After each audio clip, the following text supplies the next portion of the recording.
When people talk about the Waffen-SS, they often describe them as elite soldiers who were tougher, more motivated, and better fighters than the regular German army. This image has been repeated in books, movies, and video games for decades. But when historians look closely at how the Waffen-SS actually performed in combat, the picture becomes far more mixed. The Waffen-SS was not a single uniform fighting force. Early in the war, a small number of its divisions were well-trained, well-equipped, and filled with volunteers who were physically fit and highly motivated. These early units often fought aggressively and were willing to take heavy losses to achieve objectives. That aggressive mindset sometimes helped them break through enemy lines, especially in fast-moving battles early in the war. However, aggression is not the same thing as military brilliance. Waffen-SS units often suffered extremely high casualty rates because they relied on frontal assaults and refused to retreat, even when it made sense to do so. Regular army commanders frequently criticized them for wasting manpower. A unit that loses large numbers of soldiers may look brave, but that does not mean it is effective in the long term. As the war went on, the Waffen-SS expanded rapidly. By the later years of the conflict, many Waffen-SS divisions were made up of conscripts, foreign recruits, or men with minimal training. These later units were often no better, and sometimes worse, than regular army formations. Some performed poorly, broke under pressure, or were rushed into battle without proper preparation. This reality directly contradicts the idea that the Waffen-SS as a whole was an elite force.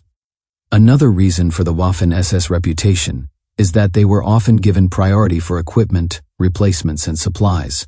When a unit receives better tanks, more ammunition, and reinforcements faster than others, it naturally has an advantage. Their battlefield successes were not just about skill or courage, but about resources and political favoritism.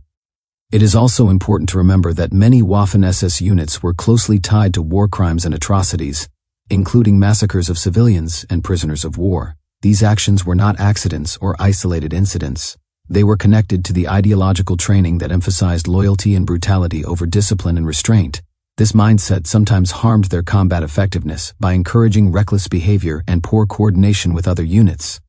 When historians compare similar situations where Waffen-SS and regular army units face the same enemy under similar conditions, the results are usually very close. In many cases, the regular army performed just as well or better, especially in defensive operations that required patience, planning, and flexibility. So were the Waffen-SS a brilliant combat group? Some units were capable and dangerous, especially early in the war, but the idea that they were universally elite is a myth created by wartime propaganda and repeated after the war. In reality, their performance varied widely, their successes were often costly, and they were not fundamentally superior to other German forces. Understanding this helps strip away the legend and replace it with a more realistic view. The Waffen-SS were soldiers in a brutal war, sometimes effective, often reckless, and deeply tied to a criminal regime. Their reputation says more about propaganda than about true military excellence.